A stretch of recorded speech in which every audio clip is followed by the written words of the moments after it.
always very fascinating that when we're visiting these events that we come across all these different skills. Now, John, fascinating to actually stand here and watch a true cigar being produced. Now, explain what's happening here today. Right.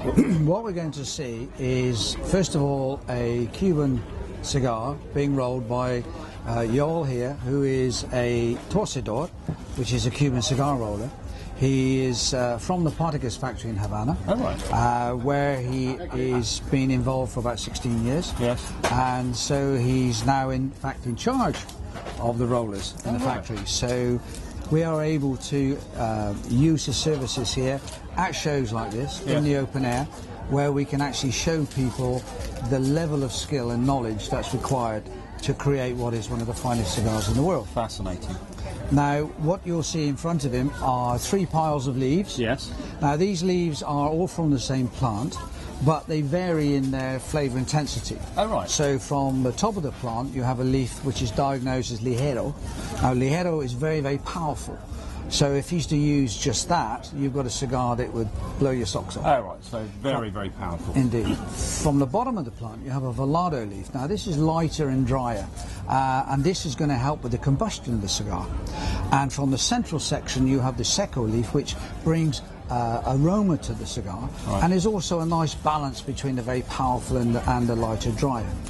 Now, purely and simply by selecting the volume of leaves and the correct ratios, because the ligero doesn't burn very well, so it's got to go in the middle of the mix. Oh, I see. What he does is he gets the correct amount of filler for the cigar, and then he lays it across 2 more leaves. These are again are velado leaves, selected for the combustion ability from the bottom of the plant. And what he's done now is to roll what we call a bunch. Now, this is a cigar shape, but not a particularly attractive looking cigar at this present time. Yes, yes. Now, what he's got to do now is to dress the cigar, and to do that he uses a wrapper leaf. Now, this is the same tobacco, but this time it's grown in a different way. It's grown in what we call a tapado. Now, a tapado is basically a covered field. So in Pinar del Rio in northwest Cuba, where the finest tobacco is grown, there are acres and acres of fields covered in muslin cloth over 12-foot poles. Oh, yes. Now, what this does is create a very hot temperature. The plants grow very quickly. The vaqueros pick off all the side shoots and the flower buds.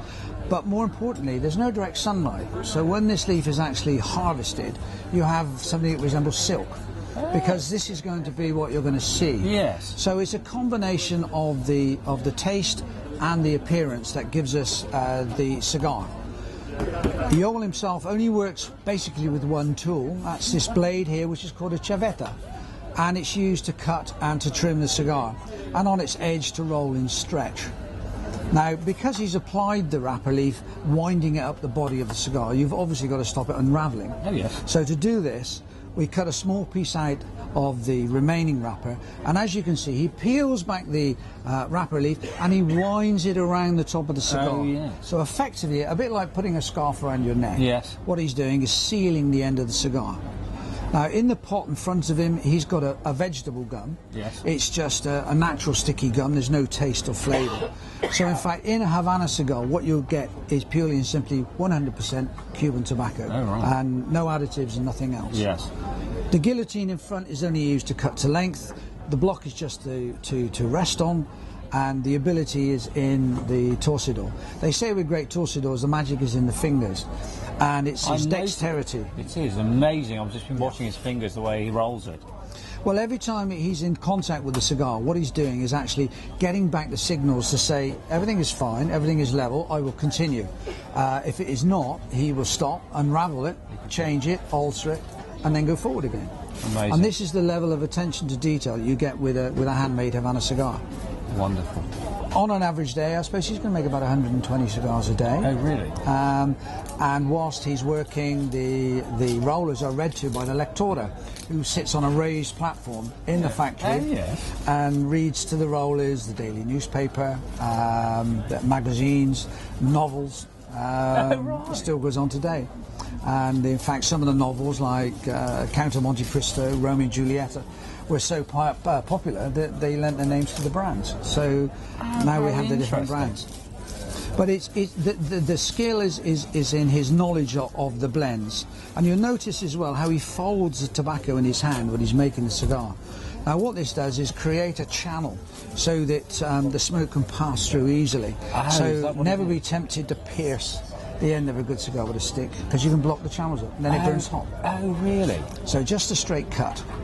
But it's about dexterity, it's about touch, and it's about understanding and knowledge, because, like I say, if he gets the blend wrong, you have a cigar so strong you blow your socks off. Yeah. Or so bland you can't taste. And so a lot of the abilities you can't see. And as it is a product that is so carefully crafted, you never rush it. Franz Liszt, the great composer, is quoted as saying, "A good Cuban cigar closes the door on the vulgarities of the world." Fabulous. Well, thank you very much indeed for sharing that. It's been a pleasure. an absolute pleasure. Thank It's you been very a much pleasure. indeed, sir. Thank you. Thank you.